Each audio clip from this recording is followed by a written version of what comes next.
What you're about to hear is not just a story.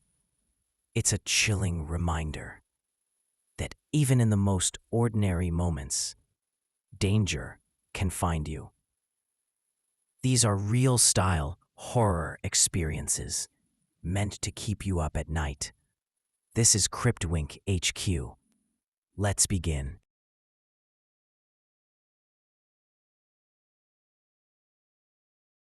Most people who've grown up in Tennessee know the story of the Bell Witch, but I never believed it was more than a campfire tale. That changed last year. I was working a construction job in Clarksville when one of my coworkers, an older guy named Danny, told me about the forest out in Adams. He swore he'd seen lights dancing in the trees late at night, voices calling his name when no one else was there. I laughed it off, but deep down, I was curious. Curiosity has always been my weakness. So one Friday night, instead of driving home, I took a detour. I packed a flashlight, a thermos of coffee, and my stubborn disbelief. The road to Adams was lonelier than I expected. Miles of cracked pavement, empty barns leaning against the horizon, and a fog that rolled in so thick it looked alive. My GPS lost signal halfway there. The last direction it gave me was turn left onto Bell Road. Even saying it now gives me chills. I followed the dirt road until the trees swallowed the sky. My headlights barely cut through the mist, and then, just as suddenly, the fog cleared and I saw it. A wooden sign hammered into the ground. Hand-painted letters, Bell Witch Trail. I should have turned back, but I didn't. The trail was narrow, hemmed in by pines that looked like they'd been there forever. My flashlight beam cut a tunnel through the dark. But beyond that, it felt like the forest was endless. At first, everything was silent, except for my boots crunching the gravel. Then I noticed something strange. Every time I stopped walking, I heard one extra step. Not behind me, not beside me, directly in sync, like something was copying me. I tested it, took 3 steps, stopped. 3 faint steps echoed. Then, silence. I told myself it was an echo, but echoes don't feel like breath on your neck. Half an hour in, I reached a clearing. The moonlight cut through the branches, and I saw something nailed to a tree. A doll. Not plastic, not store-bought. A handmade rag doll. Its face drawn in charcoal. Its dress torn and muddy. I reached for it. The moment my fingers brushed the fabric, the forest went dead silent. No crickets, no wind, just silence thick enough to choke on. Then I heard it, a whisper, not from the trees, not from the ground, from inside my ear. It said my name. I dropped the doll and stumbled backward. My flashlight flickered. And in that split second of darkness, I swear I saw a woman's silhouette standing at the tree line. I pressed on, but the deeper I went, the more wrong everything felt. At one point, I passed 3 trees in a row with symbols carved into the bark. Circles with X's through them. They looked fresh, like someone had gouged them recently. Then I found a rope hanging from a branch. A noose. It swayed gently, though there was no wind. I couldn't shake the thought. Am I walking into some kind of trap? That's when the whispering started again. But this time, it wasn't one voice. It was dozens, overlapping, hissing through the branches. Some laughed, some cried, some screamed. I spun in circles, flashlight darting across the pines, but I didn't see a single person. I was about to turn back when I noticed something ahead, a wooden shack half collapsed, hidden between the trees. The door hung open. My instinct screamed, "Don't go in." But I couldn't help myself. Inside, it smelled like rot and mildew. The floor was dirt, scattered with old jars, filled with cloudy liquid. Some held feathers, others bones, small ones. On the back wall, more symbols were carved. Circles, crosses, words I didn't recognize. And in the center of the room, a chair, a single wooden chair, facing the corner, like someone had just been sitting there. I don't know why, but I walked closer. That's when I heard it, breathing right behind me. I whipped around.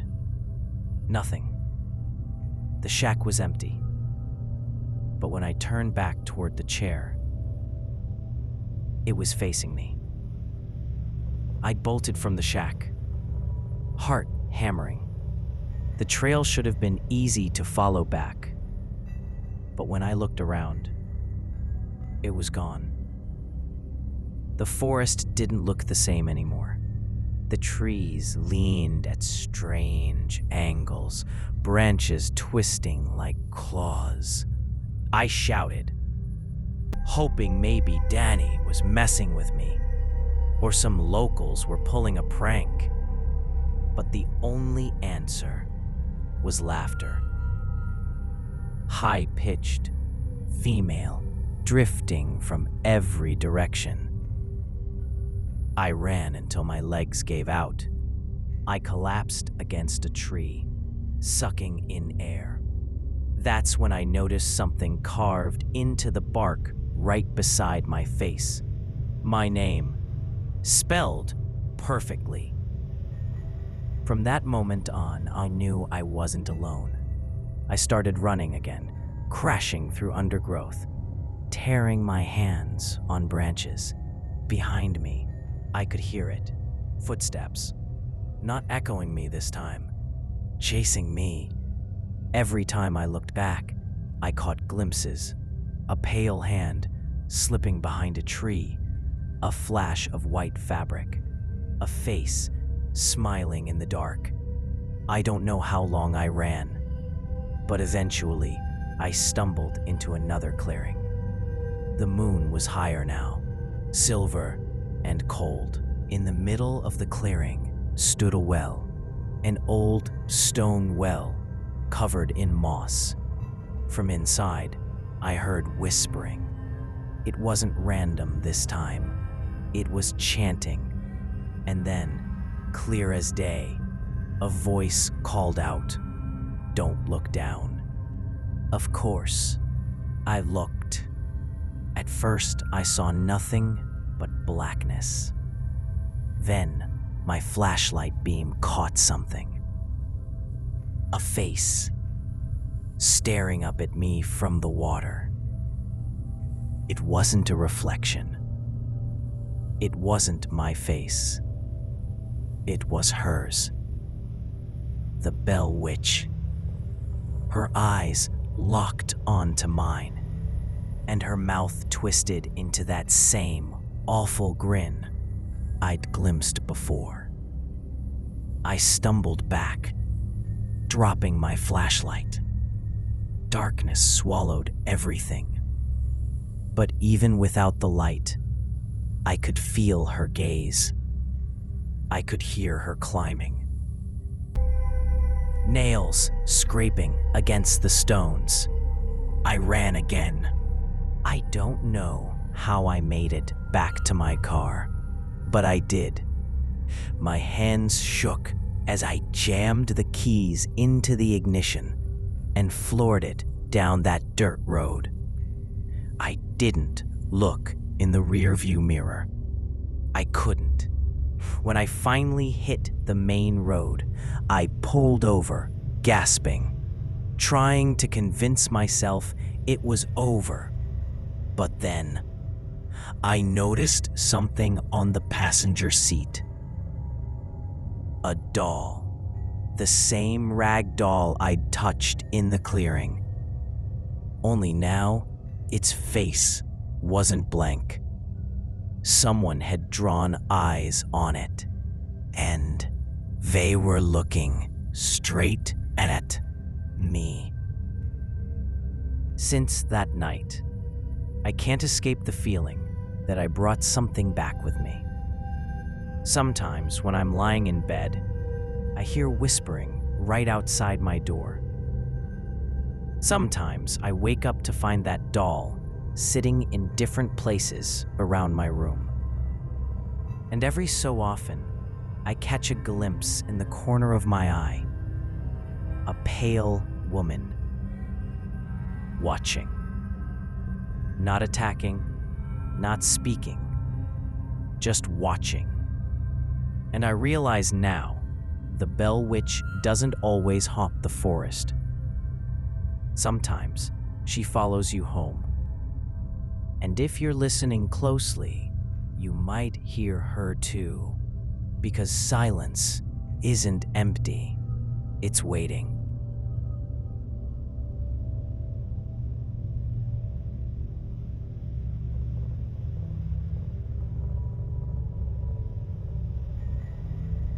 This story happened last fall, when I decided to spend a weekend alone in Adams, Tennessee. I had always been fascinated by American folklore, and the legend of the Bell Witch was one of those stories that stuck in my head since childhood. Most people hear about it once in a history class or maybe in some ghost tour brochure. But me, I wanted to experience that air of dread for myself. I didn't tell anyone my exact plan. I only mentioned I was visiting Tennessee for some local history research. The truth is, I wanted to camp in the woods where the Bell Witch legend supposedly began. I drove into Adams on a cloudy Friday afternoon. The town was quiet, almost too quiet. A gas station clerk gave me a strange look when I asked for directions to the old Bell Farm area. He didn't exactly say not to go, but the way his eyes lingered on me, it felt like he wanted to. The road into the woods was rough, full of potholes and leaves. I parked my car near an old trailhead. The forest stretched out endlessly in front of me. Gray trees, no wind, just the crunch of my boots. I set up my small tent near a clearing, close to what locals call the Bell Witch Cave. The cave itself was blocked by an old wooden fence and a rusted sign that read, "No trespassing." Something about that broken sign made me uneasy. Not because of the warning, but because it looked like someone had clawed at it. Deep gouges ran across the letters. The first night started out normal. I made a fire, heated up some canned food, and listened to the forest. The silence was different here. Thicker, heavier. By midnight, I couldn't shake the feeling of being watched. At first, I thought it was just my imagination, but then I heard it. A woman's laugh. Not loud, not close, but faint, drifting through the trees. I froze. My fire crackled beside me, and in that crackle, I swore I heard whispers carried with the smoke. I called out, "Hello? Anyone there?" The forest gave nothing back but silence. I tried to sleep, but that laugh played over and over in my head, like it had been recorded and looped. The next morning, I decided to check out the cave. I know, it was reckless, but that's why I came here in the first place. The wooden fence wasn't locked. I pushed it aside and made my way to the mouth of the cave. The air was damp, carrying the smell of wet earth. I only took a few steps inside before I noticed something on the wall. Scratches, dozens of them, long, jagged lines etched deep into the stone, as if something had been trying to claw its way out. As I ran my hand over the marks, I felt a sharp chill crawl up my spine. Then I heard it again. That laugh. This time it was closer. I turned, shining my flashlight back toward the entrance. For a split second, I saw a figure. A woman, pale face, hair hanging in knots, and then gone. I bolted out of the cave, tripping over roots until I collapsed back at my tent. The rest of that day felt wrong. Every branch snap made me jump. I couldn't shake the sense that something was moving just out of sight. At dusk, I noticed something outside my tent. Footprints, small, barefoot, pressed into the dirt around my campfire. I followed them a short distance before they just stopped. Not like they turned around or faded. They just ended, as if the person vanished into thin air. That night, I barely slept. Every time I closed my eyes, I heard whispering. Not English, not any language I recognized. Sometimes it sounded like a prayer, other times like a curse. At one point, I swore I felt something tug at the fabric of my tent. Not wind, not an animal, a hand. By the third day, I knew I should pack up and leave, but something kept me there. Curiosity? Stupidity? I'm not sure. I decided to hike deeper into the forest to see if I could find any remains of the old Bell family homestead. Locals say the witch tormented them for years, whispering in their ears at night, even physically attacking them. I walked for hours until I stumbled upon what looked like the foundation of an old house. Broken stones, collapsed wood, half buried under moss. As I stood there, I felt this crushing pressure in my chest, like the air had turned to lead. And then I heard it again. The laugh. Only this time, it wasn't faint. It was right behind me. I spun around, but there was no one there, just trees swaying. Then, out of the corner of my eye, I saw movement. A woman, standing between the trees, half hidden in shadow. Her face, pale, her mouth curled into a grin that was far too wide. I blinked. She was gone. Collapse. I ran. I don't even remember the direction. I just ran until I fell to my knees, gasping for air. When I looked up, I wasn't near my tent. I wasn't near the trail. I was standing at the entrance of the cave again. It was as if the forest had led me back. And this time, the fence wasn't there. The cave was wide open. I don't know why I went in. Maybe I wasn't in control anymore. Maybe something wanted me there. Inside, the air was freezing. My flashlight flickered, and I heard whispers bouncing off the walls.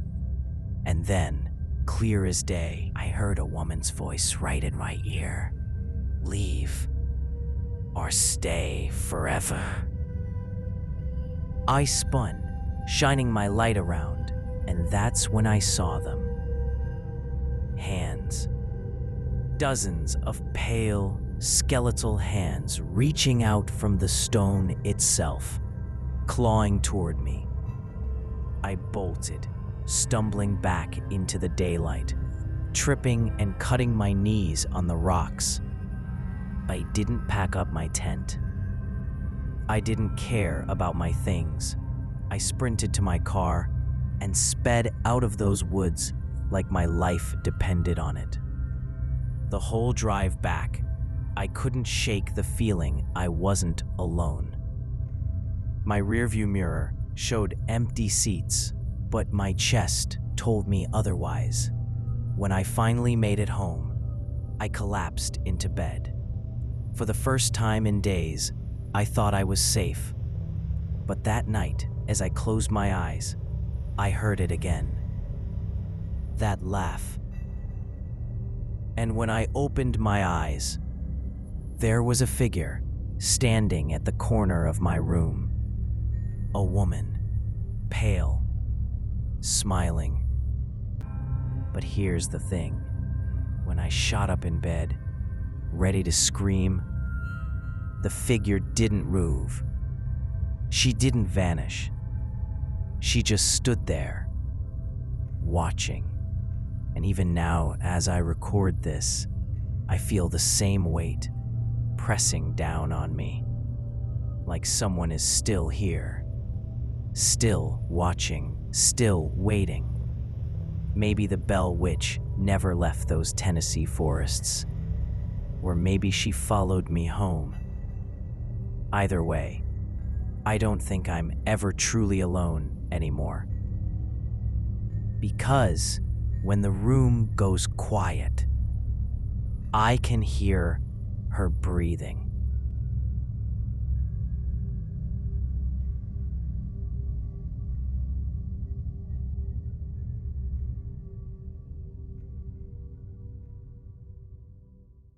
I don't tell many people this story because most wouldn't believe me. But last summer, I went camping near the Red River in Adams, Tennessee, close to where the Bell Witch legend was born. I thought it would just be a quiet weekend away from work. A little fishing, a little hiking.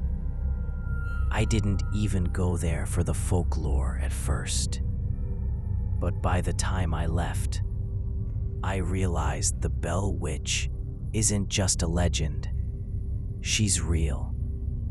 and she doesn't stay in the past.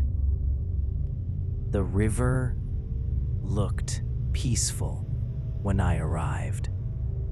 The water moved slow, reflecting the pale sky.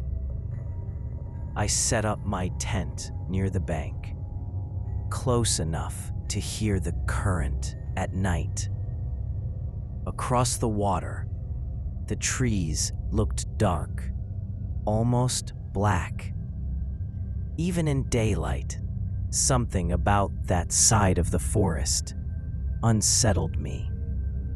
An old fisherman passed by and noticed where I was setting up. He told me, "Son, don't camp here. Folks say the witch walks these banks after sundown." I laughed it off, but his eyes weren't joking. By dusk, I was alone. The fire popped and hissed, and the river rolled on.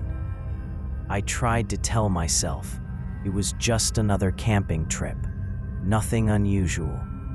But then I heard it, the sound of knocking. 3 slow knocks, coming from across the river. At first, I thought it was wood creaking, or maybe a branch falling. But the rhythm was too deliberate. 3 knocks, pause, 3 knocks again. It went on for nearly an hour, echoing across the water. I shined my flashlight toward the opposite bank, but all I saw were trees. Finally, it stopped. The silence that followed was worse. I lay in my tent, trying to sleep, when I heard a woman humming. It was faint, like it came from the river itself. A slow, mournful tune, repeating over and over. Every time I started to drift off, the humming grew louder, until I swore it was right outside my tent. I yanked the zipper open. Nothing. Just fog rolling in off the water. The next morning, while hiking near the tree line, I found something strange. An old leather book, half buried in the dirt. The pages were brittle, yellow with age, but still legible. It looked like a journal. Most of it was filled with shaky handwriting, prayers, desperate pleas for forgiveness, and warnings about the woman in the trees. The last entry stopped me cold. She stands at the foot of my bed every night. If I don't write, she whispers my name until sunrise. If I look directly at her, she smiles. I can't take much more. The entry was dated October 1820, the year John Bell, the man from the legend, was said to have died. That night, I couldn't shake the journal's words. The fire burned low, and I kept catching myself staring at the tree line, waiting. Around midnight, the knocks returned, louder this time. But when I shined my light across the river, I saw something I'll never forget. A woman standing between the trees. Her skin was pale as moonlight, her dress tattered, her hair hung wild around her face. She didn't move, didn't speak, just stood there, watching me. My chest locked up. I couldn't breathe. I turned away for half a second, and when I looked back, she was gone. I barely slept, too afraid to close my eyes. Eye morning, I told myself I had to leave, but something in me refused. Some mix of fear and fascination kept me rooted there. Instead of packing up, I crossed the river, water was shallow, icy cold against my legs. When I reached the other bank, I felt it instantly, like stepping into a different world. The air was heavier. The trees seemed older, twisted. Not far in, I found a half-collapsed cabin. The roof had caved, the wood black with rot. Inside, I found bones, not animal bones. Smaller, human maybe, arranged in a circle on the floor and scratched into the walls. Again and again, she is watching. I backed out of the cabin, heart pounding. The woods felt alive around me. Every twig snap made me jump. Then came the humming again. Louder now, clearer. It circled me, moving from tree to tree. I spun, flashlight darting, and caught a glimpse of her, the same woman, the Bell Witch. This time, she was closer. I could see the black hollows where her eyes should have been. She raised a hand, as if beckoning me deeper into the forest. I ran. Branches clawed at my arms. Roots tripped me, but I didn't stop. When I finally stumbled back to the river, the humming cut off, like it had never been there at all.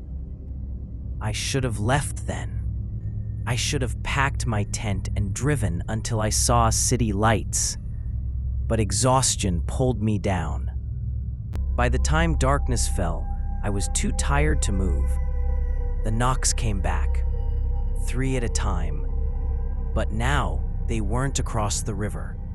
They were right outside my tent. My hands shook as I gripped the zipper. Slowly, I pulled it down. She was standing there, not 20 feet away, still, silent, watching. Her mouth curved into a grin that stretched too wide, teeth glinting in the firelight. I shut the tent and pressed my hands over my ears, but the humming seeped through, vibrating in my skull. At some point, I must have blacked out.